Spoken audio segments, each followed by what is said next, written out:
예, 안녕하십니까. 이렇게 이른 아침에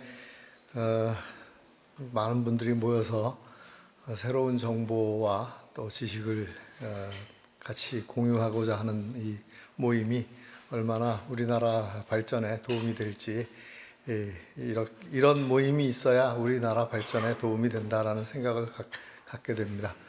오늘 드리고 싶은 말씀은 그 원자력에 대한 말씀은 많이 들으셨겠지만 왜 요즘 이렇게 다시 원자력 이야기가 돌아오는가, 그리고 전기가 어떤 식으로 우리를 발전시키는가, 이런 말씀을 드리겠습니다. 그 AI라고 많이 들어보셨죠? 인공지능. 그리고 지금 여기 사진에 나와 있는 사람은 샘 올트먼이라고 오픈 AI라는 회사를 만든 사람입니다. 이 사람이 지금 영어로 뭐라고 이야기하고 있냐면, 야, 니네가 지금 AI를 이용해서 그림 그리니까 멋있긴 한데 그 그림 그리느라고 우리 저 컴퓨터는 다 녹아나고 있어, 이런 이야기를 합니다. 무슨 이야기냐? 요즘 젊은 사람들 사이에서 그 챗 GPT라고 오픈 AI 회사에서 운영하는 AI 시스템이 있는데, 그 시스템에다가 부탁을 하면, 제 사진을 넣고 부탁을 하면 나를 좀 멋있는 아랑드롱 스타일로 좀 그려봐, 그러면 자기가 한참 있다 그려줍니다. 근데 그 그림을 한번 그리면 우리 휴대폰 하나 처음부터 끝까지 충전하는 시간이 그 전기가 들어갑니다. 만약에 이 챗 GPT 이 구독자인 5억 명이 동시에 만약에 그림을 그렸다 그러면 테슬라 3라는 그 전기 자동차 타고 지구를 수백 바퀴 도는 그 정도의 전기가 쓰입니다. 이 챗 GPT는 워낙에 이제 돈을 많이 모았기 때문에 구독자를 지금도 계속 모으고 있습니다만, 우리나라의 AI 개발사들은 구독자를 못 모읍니다. 구독자를 모아서 만약에 어린 중학생들이나 이런 사람들이 온갖 그림을 그려달라 그러고 숙제해달라 그러고 이러면 그 한 번 할 때마다 전기요금을 감당을 못 합니다. 그래서 우리나라의 이 대형 이런 AI 개발 회사들은, 네이버라든가 이런 회사들은 전부 저희 같은 회사, 기업하고 하고 싶어 합니다. 근데 지금 이런 회사는 아주 전 세계적으로 구독자를 모으고 있죠. 돈이 많으니까. 자, 세상의 모든 변화는 혼란 이후에 온다고 합니다. 아까 맨 처음 말씀하시는 윤병원 회장님께서 요즘 상황이 좀 혼란스럽다 이렇게 말씀하시는데, 혼란 뒤에 모든 변화가 올 걸로 기대합니다.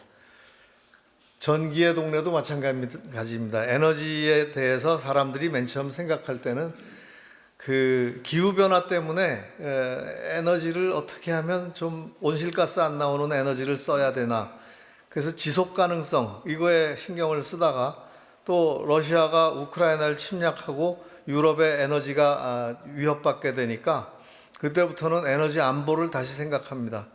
근데 사실은 우리나라는 50년대, 60년대, 70년대 에너지는 안보가 최우선이었습니다. 그러다가 이제 2000년대 들어와서 에너지를 환경과 결부시키고 또 기후와 결부시키는 게 됐었죠. 그런데 요즘은 이제 뭐가 문제냐? 요 맨 위에 있는 정말 우리가 쓰고자 할 때 쓸 수 있는가? 그게 가장 큰 문제가 되고 있습니다. 지금 데이터 센터가 전 세계에 11,000개가 있다 그러는데, 그것이 쓰는 전기의 양이 독일이 1년에 쓰는 전기의 양과 똑같습니다. 460 테라와트시, TWH라고 하는 게 테라와트시인데요. 독일이 463 테라와트시를 1년에 전기로 쓰고 있습니다. 우리나라는 550 테라와트시 정도 씁니다. 그러니까 저 데이터 센터가 전 세계 11,000개가 지금 독일 한 나라가 쓰는 전기양을 쓰고 있습니다. 근데 그것이 2026년, 바로 내년이 되면 2배가 넘는다는 이야기입니다. 이 속도는 엄청납니다. 이 속도 때문에 AI 데이터 센터들이 전기를 달라 그러면 누가 영향을 받냐 하면 전통 산업들하고 또 일반 가정들이 영향을 받습니다. 그래서 미국에서 AI 데이터 센터 운영한답시고 발전사 전기를 내가 이걸 선매할게 하고서 딱 선매를 했더니 지역 주민들이 소송을 걸었습니다. 야, 그럼 우리 전기는 어떡하냐? 이렇게 되는 거죠. 그만큼 지금 여기 그림에 나왔다시피 전기 확보 전쟁이 벌어지고 있습니다.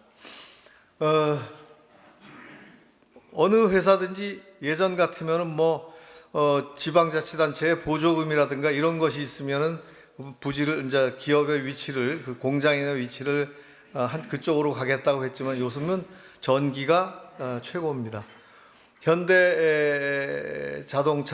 현대제철이 이번에 공장을 루이지애나에다 짓기로 한 것도 무조건 전기 가격이 미국 내에서도 제일 싸고 우리나라보다도 한 3분의 1도 안 되기 때문에 루이지애나에다가 현대제철이 철강 공장을 짓기로 했습니다. 근데 그런 것들은 지금 이 갑작스런 일이냐? 사실은 한 10년 전부터도 예측을 하기를 기후변화에 대응하기 위해서 이산화탄소 발생을 안 시키려면 적어도 인간의 삶이 지금 한 20% 가까이 되는 전기화 수준을 한 50%까지는 끌어올려야 될 것이다. 이런 이야기를 합니다. 전기화, 전기자동차, 또 집에서 냉난방, 공장에서 쓰는 공정열, 그것마저도 전기로 해야 된다. 근데 그 전기를 이산화탄소 발생을 안 하는 전기를 해야 된다. 이런 겁니다.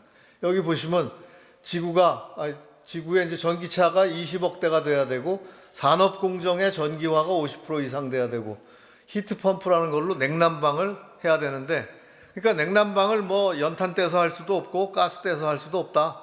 다 전기로 해라. 그 대신 전기를 이산화탄소 없는 걸로 만들어라. 그래서 전기 사용량이 지금 여기 예측한 것들 보면 대략 한 전기화의 비중이 44%까지 올라간다고 하지만 저희가 보기에는 훨씬 더 올라갈 것입니다. 이제 거기에 대응해서 이제 최근 그 동향으로 보면 트럼프 대통령은 대통령 취임 일성이 국가에너지 비상사태다. 이게 말이 안 되죠. 전 세계에서 에너지를 제일 많이 갖고 있고 제일 많이 쓰는 나라가 에너지 비상사태다 이렇게 선포를 했습니다. 그러면서 자기네가 전기요금을 전 세계에서 가장 싸게 유지하겠다.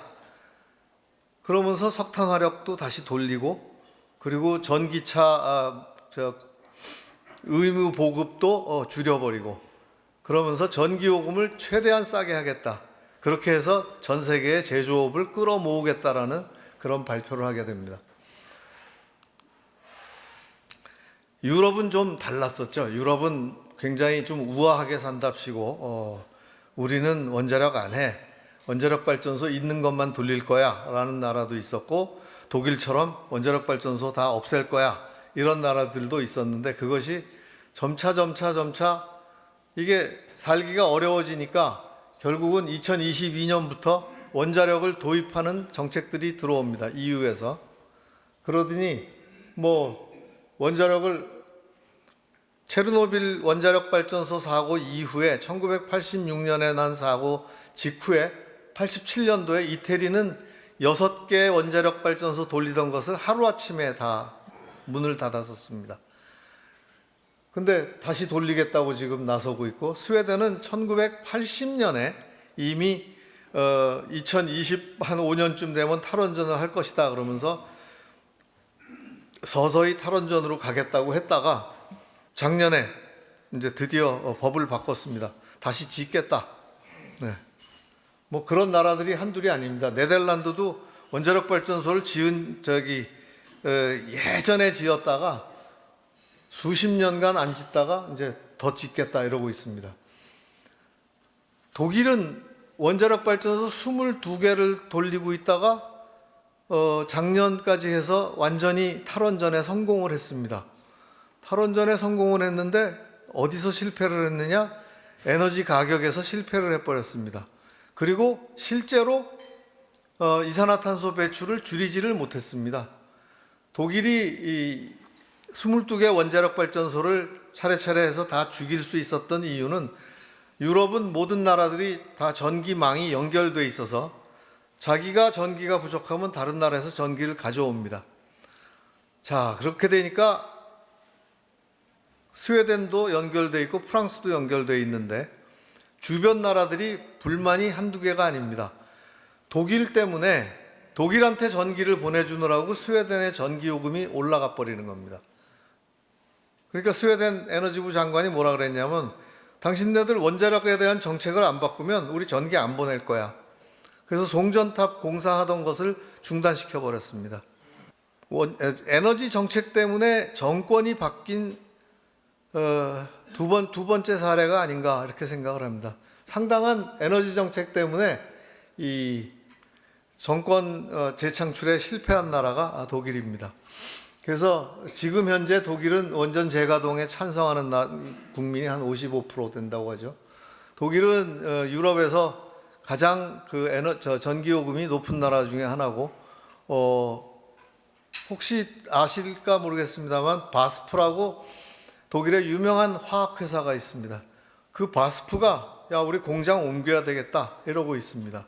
그리고 폭스바겐은 공장 문을 닫았죠. 중국으로 간다 그러고. 그리고 전기를 수출하던 나라에서 수입국가로 바뀌었습니다. 그리고 우리가 알고 있는 구글, 아마존, 페이스북 이런 또 마이크로소프트 이런 빅테크 회사들이 전부 한 5년 전만 해도 우리는 재생에너지로만 쓸 거야 라는 주장을 하다가 최근에 다 돌아섰습니다. 그래갖고 아마존이 탈렌이라는 원자력 회사로부터 전기를 직접 사기로 했습니다. 구글은 카이로스 파워라는 원자력 회사랑 원자로 개발을 같이 하고, 왼쪽 밑에 있는 오픈 AI라는 회사는 오클로라는 원자력 회사를 아예 자기가 구입을 했습니다. 마이크로소프트, 미국의 컨스텔레이션이라는 원자력 발전 회사랑 직접 전력 구매 계약을 했습니다. 근데 직접 전력 구매 계약을 하면 주민들이 소송을 합니다. 아니, 니네들은 직접 구매한다고 하지만 우리 소비자들, 가정 소비자들은 어떻게 할 거냐? 그래갖고 그런 재판들이 진행되고 있습니다. 뿐만 아니라 지난달에 열린 스탠다드 앤 푸어스라는 신용 평가 회사에서 열린 글로벌 에너지 컨퍼런스에서 세라윅이라는 컨퍼런스가 있는데 거기서 구글, 아마존, 그다음에 페이스북 이런 큰 회사들이 우리는 앞으로 전 세계가 원자력 용량을 3배로 확대시키는 데 동의하고 지원하겠다. 서명을 했습니다. 다들 급한 겁니다. 전기를 누가 더 먼저 확보하느냐. 그래서 미국 에너지부가 요쪽에 있는 게 이제 원자력, 수력, 신재생, 석탄 이런 것들을 놓고 지속성, 신뢰성, 가용성 이걸 가지고서 평가를 해봤더니 원자력이 다 좋은데 가격이 비쌉니다. 가격이 비싸서 야 이거 어떡하냐. 그래서 이것을 좀 더 상업적으로 성공하기 위한 전략들을 지금 많이 내놓고 있습니다. 그럼에도 불구하고 미국은 지난 2017년부터 그러니까 트럼프 행정부 때부터 바이든 행정부를 거칠 때까지 원자력 지원 법안을 한 10개 이상을 만들었습니다. 그리고 미국은 원자력 지원 법안을 만들 때 다 공화 민주당 합의해서 법이 나옵니다. 에너지 갖고서 무슨 이념 전쟁하는 법이 없습니다. 아주 실용적이죠. 그럼에도 불구하고 지금 대형 원전을 착공을 못하고 있습니다. 어쨌든 원자력에 대한 이제 시민들의 인식 중에 원자력이 위험하다 이렇게 하는데 실제로 국제 건강기구에서 평가한 바에 따르면 1조 와트 발전을 할 때 원자력에서는 0.03명 사망을 예측할 수 있는데 석탄은 25명 정도 죽는다. 이게 호흡기 질환으로 조기 사망률을 이야기하는 겁니다. 그런가 하면 이 옆에 있는 그림에 나온 이 영화 감독은 올리버 스톤이라는 감독입니다. 그 아카데미상을 한 두 번인가 세 번 받은 사람인데, 이 사람이 원래는 완전히 진보적이라서 재생에너지 적극 지원자였는데, 최근에 도저히 안 되겠다, 이 원자력이 아니면 안 되겠다라는 걸로 해서 다큐멘터리를 만든 적이 있습니다.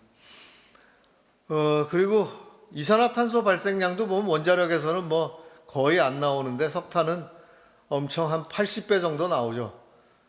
그 다음에 그게 또 그 상업적으로 보면 발전소를 24시간 일주일 내내 또는 1년 내내 돌릴 수 있느냐 없느냐가 매우 중요합니다. 그런 면에서 보면 원자력은 이용률이 93% 정도 되는데, 여기 태양광은 하루에 한 3시간, 3시간 반 정도 합니다. 그래서 23% 정도 이용률이 나옵니다. 그것도 그 컨디션 좋은 나라에서 그렇고, 우리나라에서 일반적으로 23% 나오는 건 그렇게 쉽지는 않습니다. 근데 그럼에도 불구하고 뭐 이렇게 각종 언론에서 뭐 저 원자력은 비싸다, 그 태양광은 싸다, 이런 이야기를 이제 합니다. 10년 전부터 무슨 이야기를 해왔냐 하면, 태양광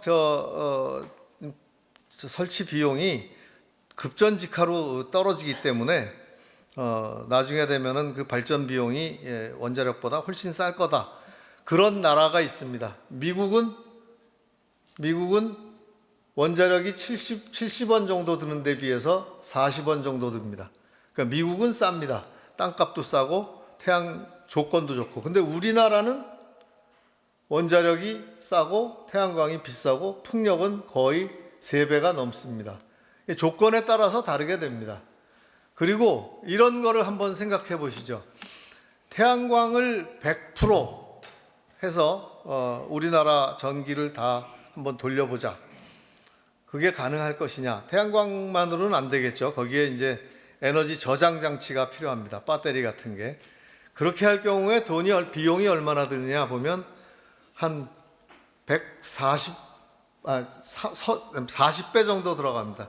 38배가 증가하는 데 비해서 원자력으로 100% 할 경우에는 한 1.3배 정도 듭니다. 그게 왜 그러냐 하면, LCOE라고 해서 균등 발전 원가, 그러니까 발전소 시작부터 끝까지 그것을 이제 평균 원가로 쭉 나눈 건데, 보통은 요 균등 발전 원가만을 이야기합니다. 그러나 그것을 100% 깔려면 여기에 배터리가 들어가야 되죠.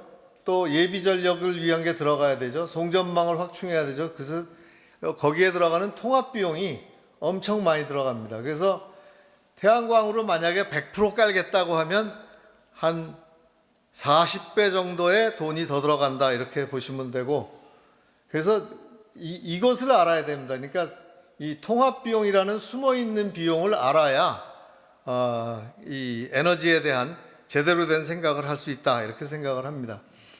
지난 겨울 독일서 이렇게 독일 여행하신 분들 잘 아시겠습니다만, 유럽의 겨울은 구름이 많이 낍니다. 근데 특히 구름 끼고 바람 안 부는 날이 있습니다. 둥켈플라우테라고 뭐 부른답니다. 그런 날 독일의 전기요금이 무려 메가와트 아워당 141만 원까지 뛰었습니다. 그런가 하면 신년 연휴로 여기 이 날짜 차이를 보십시오. 2024년 12월 12일 날 936유로가 됐는데 2025년 1월 1일 날 마이너스가 됐습니다. 전기 쓰는 공장이 없고 다들 집에 가서 쉬고 있고, 또 강풍이 불어서 이럴 때는 마이너스가 됩니다. 그러니까 전기요금이 아주 너를 띄고 있습니다. 또한 미국 캘리포니아는 신재생을 엄청 많이 깔았습니다. 신재생을 많이 깔았더니 어떤 일이 벌어지느냐, 저녁 밤 12시부터 아침 6시 해 뜨기 전까지는 가스발전소 같은 것이 이렇게 쭉 돌아갑니다. 이 초록색이 가스발전소라고 보면. 그런데 해가 뜨기 시작하면 태양광이 쫙 발전을 하기 시작하기 때문에 그거를 가만히 놔두면 정전이 오거든요. 그래서 가스발전소를 다 죽여야 됩니다. 그래서 지금 가스발전소를 1시간 이내에 그냥 쫙 다 죽입니다. 이게 대낮을 지나서 오후 4시부터 가스발전소를 다시 켜기 시작합니다. 요거를 이게 오리의 허리를 닮았다 그래서 덕커브라고 부르는데 우리나라는 지금 어느 정도 와 있냐면 캘리포니아에 2016 정도에 와 있습니다. 원자력은 여기 보시다시피 킬로와트 시당 연료비가 한 6원 정도 들어갑니다. 많아야 6원이고요. 그 LNG는 140원 정도 들어가고 기름으로 뗀다 그러면 한 340원 정도 들어갑니다. 연료비가 굉장히 쌉니다. 아랍에미레이트에 4개를 이제 건설을 해서 2009년부터 이제 쭉 완공을 했고요. 이집트 엘다바에 했고 또 루마니아에 이렇게 했고 이제 체코에 하고 또 루마니아에 또 설비 개선에 또 수출을 했습니다. 앞으로 전 세계가 이제 원자력 발전소가 이만큼씩 지금 현재 이만큼 숫자에서 이렇게 늘어날 거라고 합니다. 선진국 한 30개가 31개 나라가 2050년까지 용량 3배 확보하자 이런 서명도 하고 그랬습니다. 그럼 우리나라가 그러면 왜 이런 그 경쟁력을 갖추게 되었는가 보면 우리는 한번 노형 개발을 하면 원자로 타입을 개발하면 그거를 한 10기 정도를 쭉 짓습니다. 지속적으로 오랜 기간에 걸쳐서. 그래서 단일 노형으로 지으면 어떤 효과가 있냐면 첫 번째 호기가 100이 든다 그러면 n번째에 가면은 한 35% 정도까지 그 비용이 떨어지게 됩니다. 그리고 많은 학습 효과에 의해서 정밀도가 높아지고 그래서 여기 보시다시피 우리가 지은 아랍에미레이트에 지은 것들은 대략 예산을 거의 다 맞췄고 이게 예산입니다. 예산을 맞췄고 기간이 2년에서 3년 정도 지연된 바가 있습니다. 그런데 프랑스가 중국에 지은 것들은 보면 예산도 이만큼 늘어났고 기간은 이만큼씩 늘어났습니다.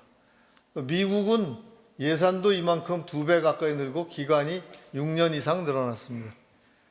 우리는 지금 그래도 설계에서부터 연료, 자재, 건설, 정비 이런 것들이 한 1000개 이상의 업체들이 잘 뭉쳐서 일을 하고 있습니다.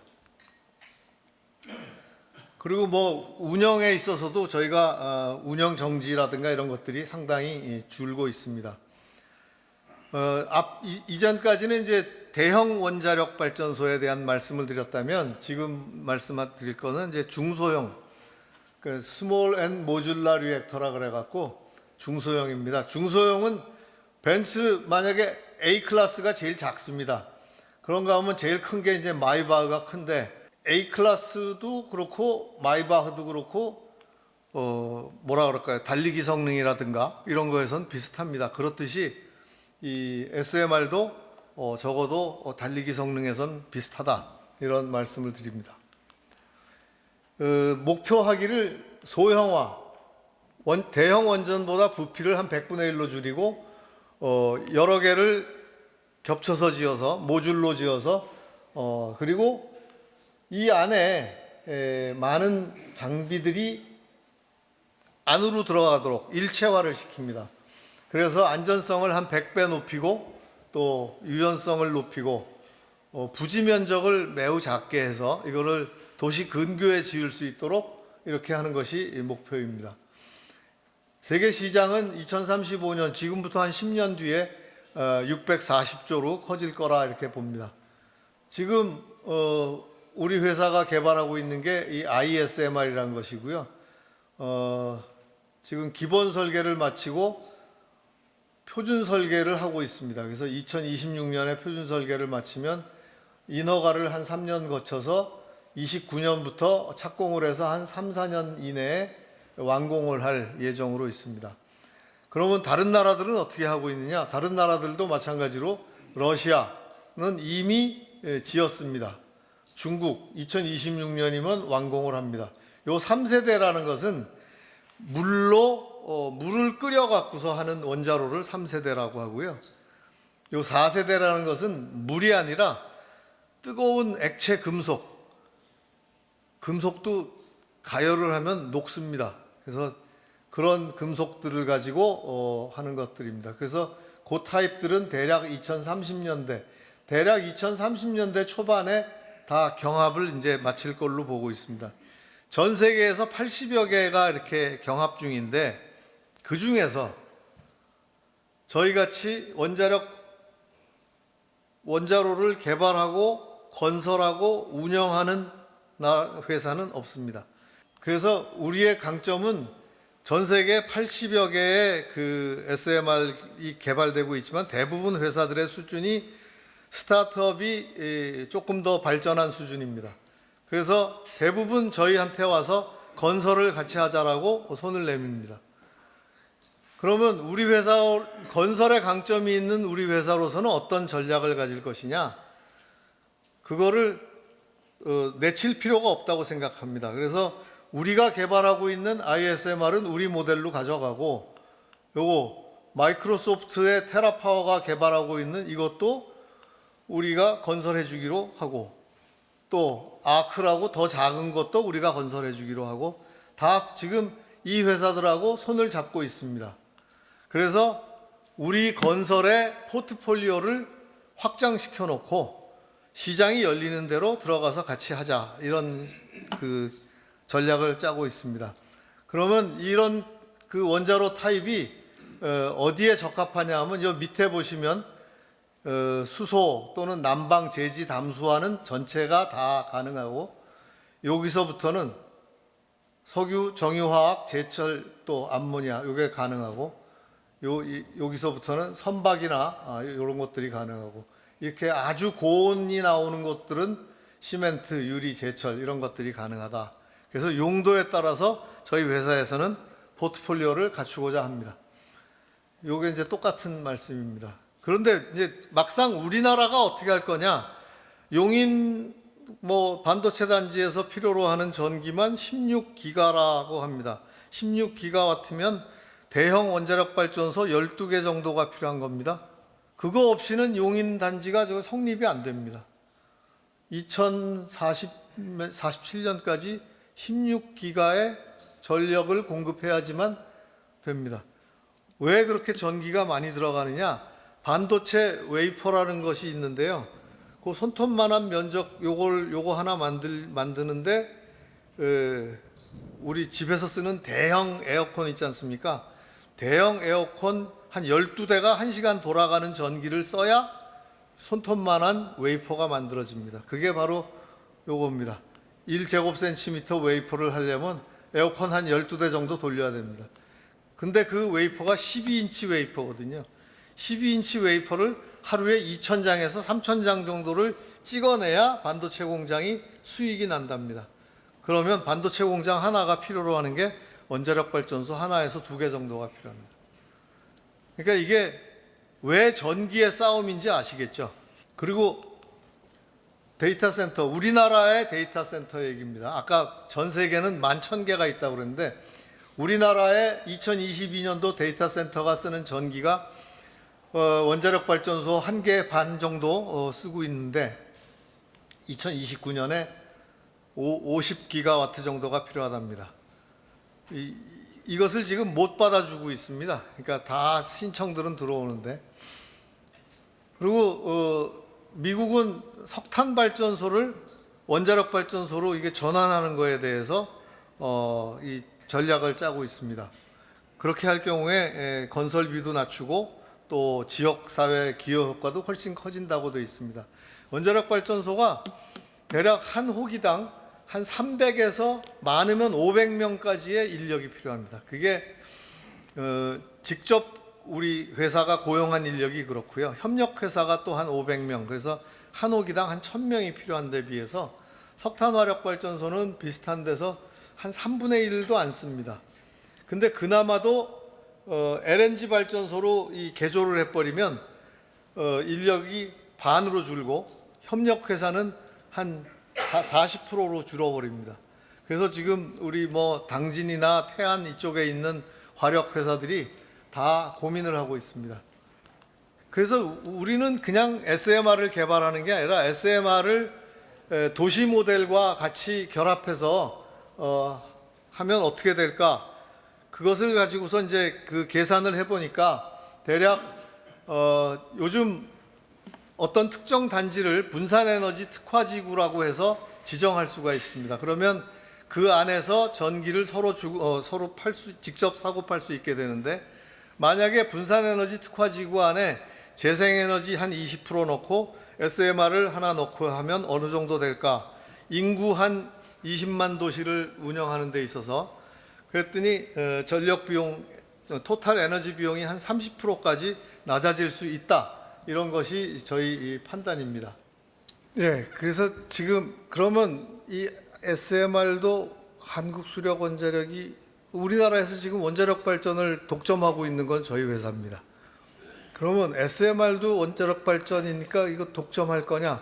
그렇게 해서는 아마도 이 SMR 보급이 안 된다고 생각을 합니다. 그래서 이 SMR은 지방 지역에서 또는 어떤 뭐 기업들끼리 컨소시엄을 형성해서 투자자를 형성해서 모으시면 저희가 건설해드리고 운영하는 방법 가르쳐드리고, 그리고 아까 보시다시피 통합관제센터에서 각종 운영 정보를 받아서 필요한 시점에 정비하는 시점을 가르쳐드리고 이런 것들을 해야 된다라고 생각하는데, 실제로 지금 노르웨이와 스웨덴 이런 데서는 그런 그 개발자들 또는 시행사가 생겨났습니다. 지금 노르웨이에 있는 시행사는 대형 유전을 가지고 있는 회사가 설립한 조그만 시행사인데 지역들하고 다 손을 잡았습니다. 각 지역들에서 지어주세요라고 하는 것들하고 손을 잡고 그리고 전 세계의 SMR 개발사들 중에서 유망한 곳들한테 편지를 보내서 당신네들 것도 한번 보내봐.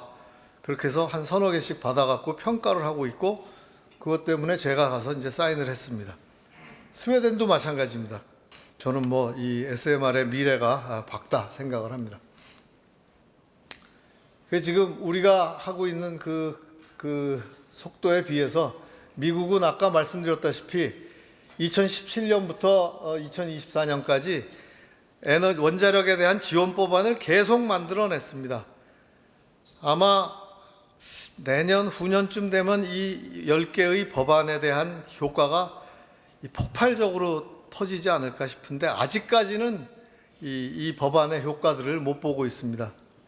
원자력이 한번 그 시작을 하면 한 10년, 15년 이렇게 걸리기 때문에 그것을 뭐 하루아침에 이랬다 저랬다 해서는 정책을 지속할 수도 없고 성과를 볼 수도 없다 이렇게 생각을 합니다. 우리 지금 문제 중에 하나가 이제 우라늄 수급을 어떻게 할 건가가 문제인데요. 이것은 뭐 우리 공급선을 다변화하는 수밖에 없다 생각을 해서 이제까지 이 프랑스, 러시아, 중국 이렇게 받아오던 거를 러시아를 조금 낮추고 그다음에 미국을 추가해서 이 공급선을 다변화하고 있습니다. 우라늄 가격도 지속 상승은 하는데 그래서 우리가 이제 원광 개발에도 좀 참여해야 되는 게 아닌가 이렇게 해서 지금 원광도 적절한 원광을 찾고 있습니다. 그리고 원자력이 앞으로 기여해야 될 가장 큰 분야 중에 하나는 수소 생산입니다. 수소 경제를 많이 이야기하고 있고 그 이산화탄소 발생 없이 만드는 수소를 하려면 원자력이 기여하지 않고서는 안 되겠다 이렇게 생각을 합니다. 그래서 지금 현재도 우리가 국내가 지금 수소 가격이 한 2만 원에서 1만 원 정도 되는데 지금 현재도 원자력 수소를 하면 한 5,500원 정도에 생산할 수 있다 이렇게 생각을 합니다.